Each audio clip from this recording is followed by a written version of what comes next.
ये 9 चक्रों की पूजा है। सभी आप लोगों से हाथ जोड़ के वंदना करता हूँ। हमारा जो चैनल है श्री सोनू महाराज,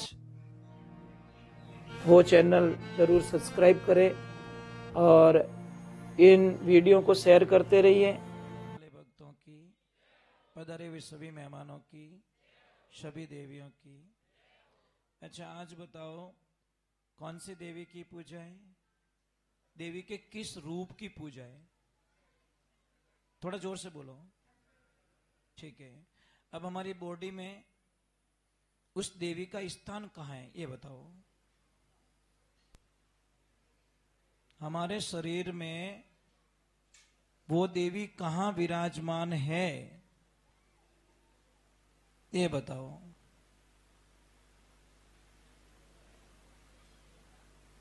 बस प्रॉब्लम ये यहां से शुरू होती है। ध्यान रख के रहते तो इतनी देर पानी डिप में थोड़ी जाता, फट बता देता। आज जो चंद्रघंटा देवी है, नहीं वहां नहीं पहुंचे बेटा, अभी पहुंचे ही नहीं हम, टाइम लगेगा अभी। तो हम पहुंचे हैं आज नाभि में। कहां पहुंचे? मूलाधार चक्र से स्टार्ट हुई है देवी की पूजा। शैल पुत्री की जो पूजा थी वो मूलाधार चक्र से हुई, फिर आए स्वाधिष्ठान चक्र में जहां पे देवी ब्रह्मचारिणी की पूजा हुई।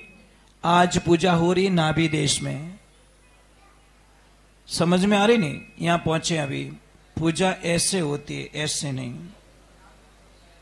जैसे जैसे चलेंगे फिर लास्ट में जाएंगे वहां पे। ये 9 चक्रों की पूजा है। समझ में आई नहीं? 9 चक्रों की पूजा ही 9 देवियों की पूजा होती है। पर समझने में कोई समझाए तो समझो। नहीं, आप कोई कसूर नहीं है, आप कोई कसूर नहीं, क्योंकि इन चीज ने समझाने वालों नहीं मिले। समझाने वालों मिले तो आपने ठापड़ी। अबे अगली वाले पूछो ने कि भाई तीजा दिन की पूजा कटे रहे, तो आप बिना सोचा डायरेक्टली पूछ दो। आज हमारा ध्यान पूरा नाभि में ही होना चाहिए। समझ में आ रही नहीं? सिर्फ यहां नाभि में हमारा ध्यान होना चाहिए।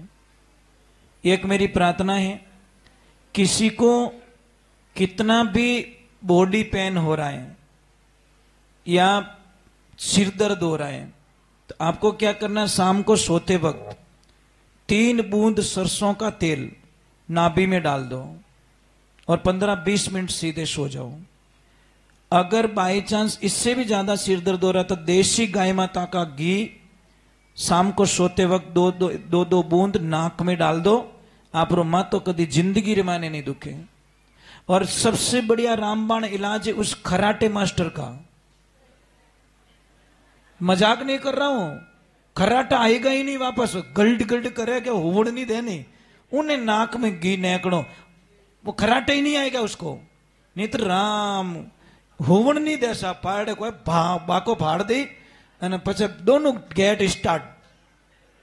बेचारा कितने लोगों की नींद खराब कर देते हैं।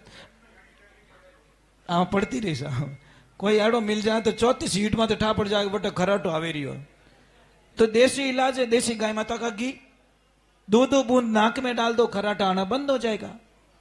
परंतु नहीं लेते साहब।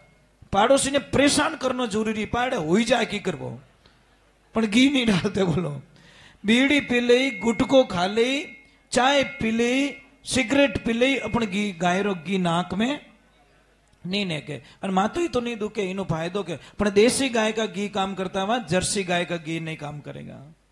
पचे मोने मते कसूर कर जो मरा 3 किलो तो नेक दू, हाल कोई फर्क नहीं पड़ियो भाई। गाय जर्सी गाय का दूध लाओगे तो सब, उसकी कोई गारंटी नहीं है। और भी घी अगर कार्तिक महीने देखो चौमासा रे घी मिल जावेगे तो सबसे गुणाकारी घी वो होता है जो भाद्रवा महीना रो घी रेवे। इतो पवित्र घी रेवे विनी कल्पना नहीं कर सो। कारण बता लेता हूं, क्योंकि गाय खेतों में जाती है, गाय जंगल में जाती है, तो वो नाना प्रकार की वनस्पति खा के आती है। 36 रूकड़ा खावे और उनो जो घी बने शास्त्र माने सबों पावरफुल घी बतायोड़ो है।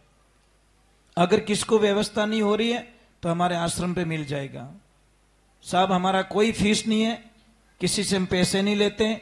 दूसरे नंबर, हमारे वहां पे आश्रम पे दूध बेचा नहीं जाता, घी बेचा नहीं जाता। अगर किसको चाहिए तो प्रसाद रूप में वो हमारे वहां से मंगवा सकता है, कोई चार्जेस नहीं है। आप जचे जटी गायों ने चारो नेक सको, भाई कर्जो नहीं रखना चाहो तो जचे जटी नेक सको, कोई चार्जेस नहीं है, क्योंकि हम प्रसाद रूप में हम देते हैं। क्योंकि डेली बिलोवणो करो साहब, पर डे बिलोवणो रहे, पण आ एक कहवणो पहला पड़े, क्योंकि बेटा एडवांस ऑर्डर रहता है, तो आपने 10-15 दिन पहला कहवणो पड़े, भाई मारवाड़ आवेरी मोरे चाहिए प्रसाद, तो आपने मिल जाए, कोई दिक्कत नहीं है। ठीक है, तो कभी पधारजो। और हमारे तो जंगल है, गाय माता जंगल में जाती है, नहीं कि नहीं चाहिए तो मंगा दीजिए, कोई दिक्कत नहीं। कोई मारवाड़ू आदमी आवे नहीं तो विना मंगाई सको आप।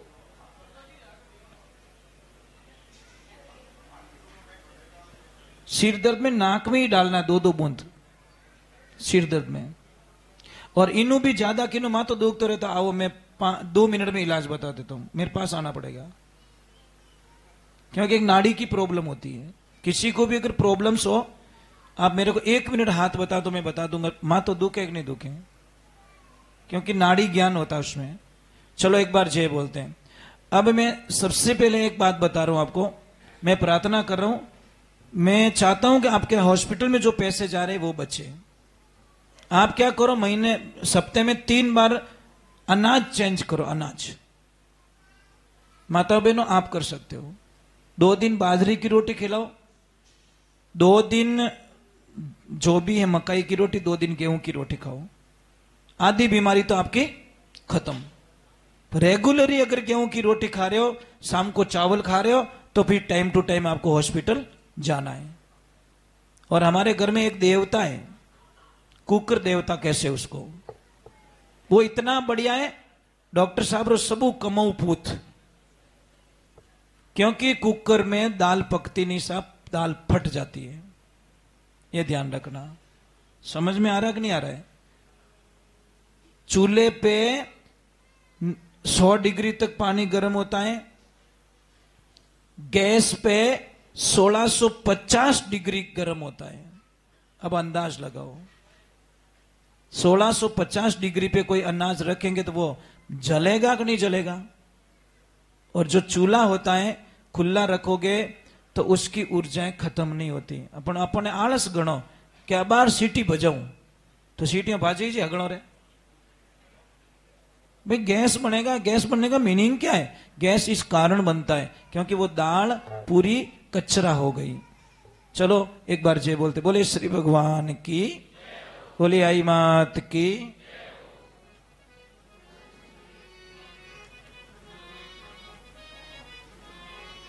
पिता ने कदी मत भूलजो भाई, एक आपरा गुरुदेव ने कदी मत भूलजो, क्योंकि 5 कर्जे हमारे पे। पहलो कर्जो माताजी रो केवीजे, दूजो पिताजी रो जान, ये तीजो कर्जो कुल देवता रो कीजे, चौथो कुटुंब परिवार, और 5वो कर्जो गुरुदेव जी रो कीजे, हो जावे थारो बेड़ो ही पार। ये 5 कर्जे हमारे पे। ये जब तक 5 कर्जों से हम निर्वित नहीं होते तब तक हमारा कोई काम सिद्ध होने वाला। माँ का कर्जा उतारो, पिताजी का कर्जा उतारो, और हमारे परिवार का कर्जा उतारो, देवताओं का उतारो, और गुरुदेव का कर्जा भी उतारो। बोले सतगुरु भगवान की।